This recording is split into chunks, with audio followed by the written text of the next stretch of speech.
அம்மா வாமா நம்ம போலாம், வாமா போலாம்.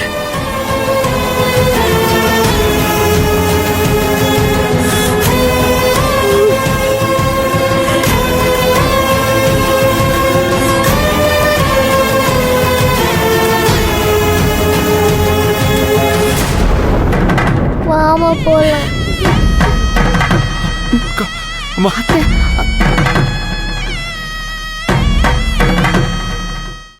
அத்தை அவங்க போறாங்க அத்தை, போக வேண்டாம்னு சொல்லுங்க அத்தை, ப்ளீஸ் அத்தை. அம்மா என்னாச்சுமா உங்களுக்கு? பெத்த பொண்ணு மேலேயே எதுக்கு இந்த அளவுக்கு வெறுப்ப காட்டுறீங்க? இப்ப அவங்கள போக வேண்டாம்னு சொல்ல போறீங்களா இல்லையா?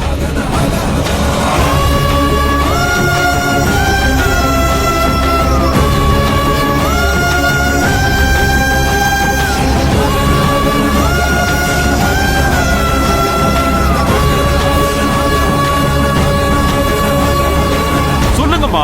அத்தை சொல்லுங்க அத்தை. சரி, அவளை போக வேணாம்னு சொல்லுங்க.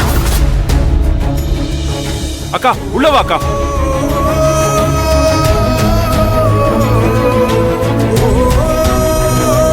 மாமா பாட்டி கூப்பிடுறாங்க பாரு.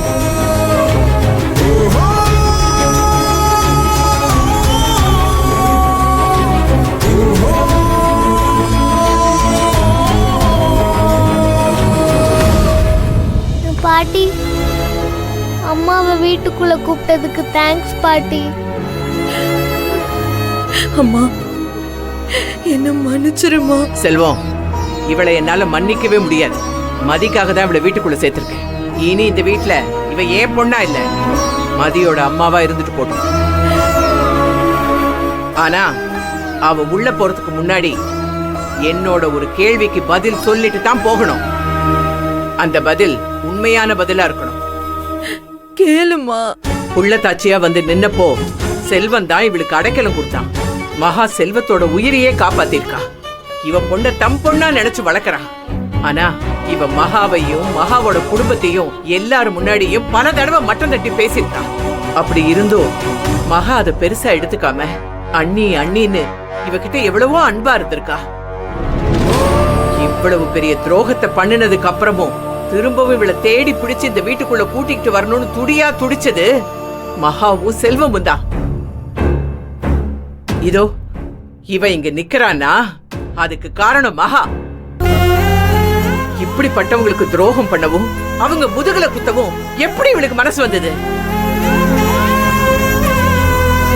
இவ எதுக்காக இப்படி எல்லாம் நடந்துகிட்டா?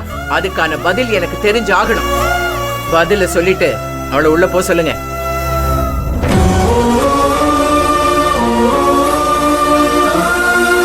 வெண்ணிலா, உன் மனசுல என்ன இருக்கோ அதை சொல்லுமா. ஆனா உண்மையை சொல்லு. அதுவே செஞ்ச பாவத்துக்கு பிராயசித்தமா இருக்கட்டும். சொல்லு வெண்ணிலா. ஏன்க்கா அமைதியா நிக்கிற? அம்மா கேட்டதுக்கு பதில் சொல்லு. அக்கா எல்லாரும் கேக்குறோம்ல, சொல்ல.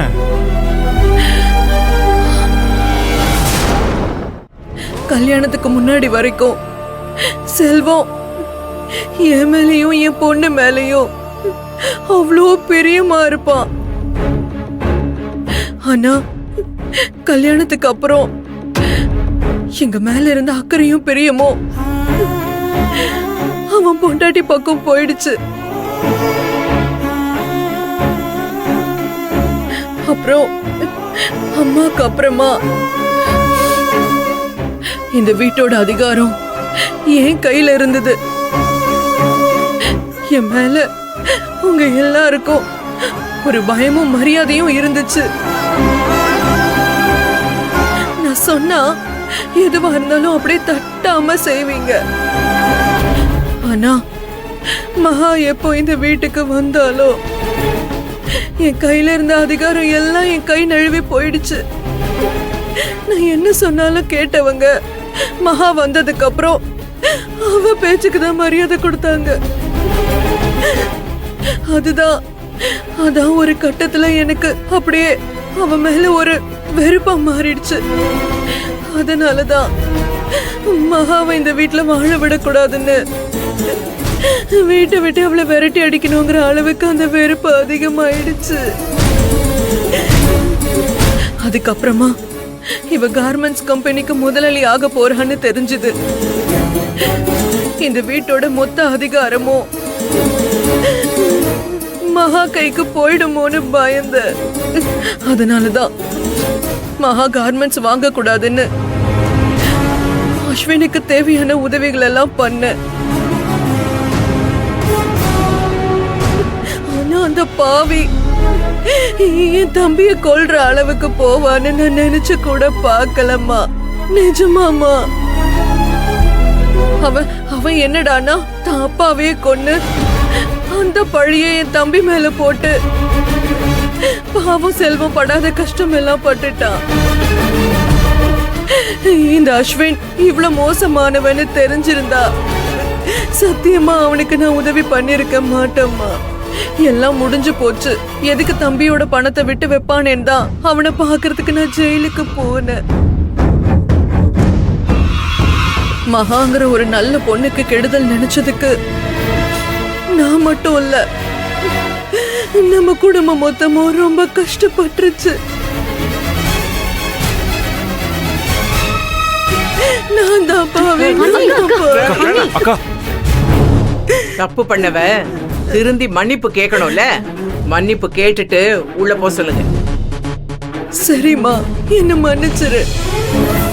என்கிட்ட மன்னிப்பு கேட்டு என்ன ஆக போகுது? செல்வத்துக்கிட்டையும் மகா கிட்டையும் மனம் திருந்தி மன்னிப்பு கேளு. மா